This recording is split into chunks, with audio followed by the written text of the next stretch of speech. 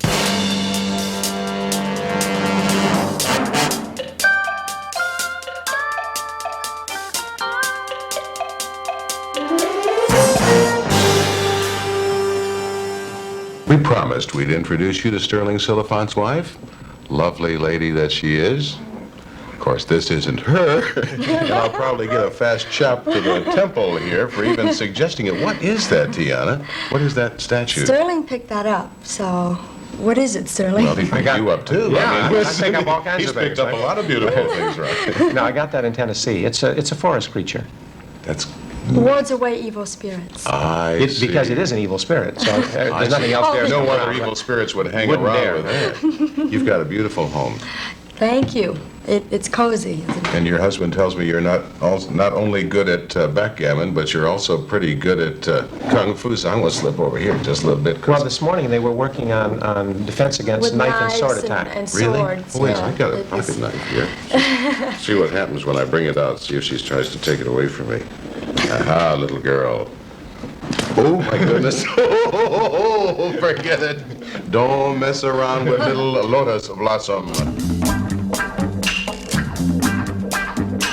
Bruce used to say, I'd say, but what happens if a great big gorilla, comes at you? With all my training, I mean, it spooks me. He says, no. He said, you must not look at it that way. He is offering you, he is giving you the greatest gift in the world himself. He is coming and saying, take me. All you're doing is accepting the gift, which is the Oriental way of looking at it. So he said, the man is trying to join his force and your force. You use his force against him and you oblige him. You accept his gift. You give him back himself, but he no longer exists. And that's the way you look at it. So it isn't, you do not let the ego of the other person impose himself on you. In other words, you're not frightened by a guy coming, with a big roundhouse thing. And these gentle little Chinese can just stand there and just relax, and the big guy will come and boom, into the wall. For example, if you put your finger up under someone's ear here, and have a certain grip on them, if they weigh 500 pounds, it doesn't make any difference. If you hit a person under here with the palm of your hand, sensitive area here, where you can break them, or you go like this. The temple right here, even on the biggest person, is very thin.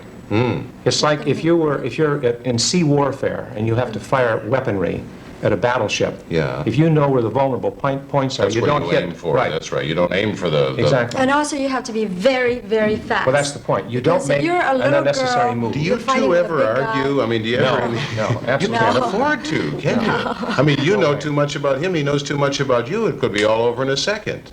Well, these things are. Bruce used to say, if you don't do it in the first 30 seconds, you better start running. Right. You got to do it right now. Surprise element, is the right? thing. A guy comes up to you. He tries to do whatever, molest you, take your purse. He's not going to expect you to fight back. So if you wait and then you start to show him you're going to fight back, he's going to either jab the knife in or whatever. But while he's still deciding, should I or shouldn't I, you've got your chance. You have to do it fast. You have to be very good.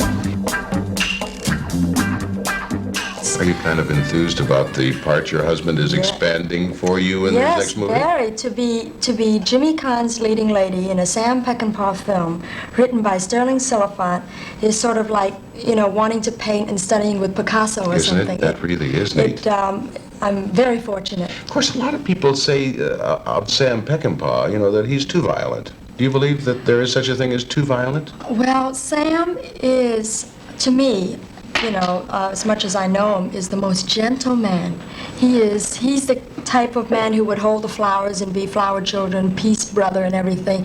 And in talking to him, because I did ask him, I said, your films are terribly violent. I closed my eyes, all the blood splurting all over. And he said he is making a point.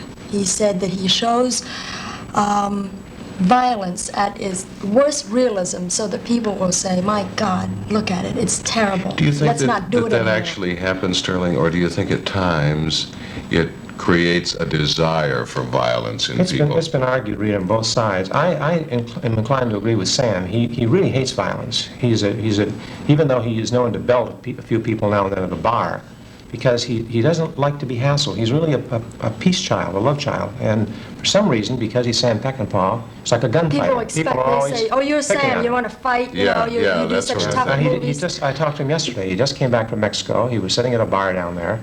And Sam doesn't make this up. I've seen it happen. And people hassle him. And he says, please don't hassle me. Please leave me alone. You know, sit down and have a drink with me. And the guy said, come on, you know. And he said after the third time, he said, I had to move on him. And it's just the way it is. People seem to bother Sam. Now, if he would study martial arts, which I'm trying to get him to do, I don't think that would happen. No one hassles me, really, because I don't give off any feeling of aggressiveness or hostility. I don't want to hurt anybody. I don't want to be hurt.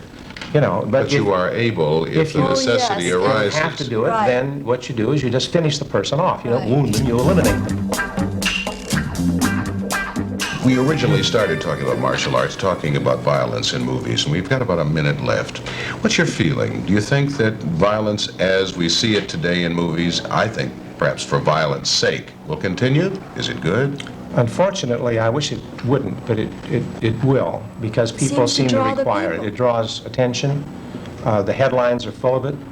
The day the newspapers stop doing it, and the day the magazines stop writing about it, and the day television stops showing it, that's the day the movies will stop.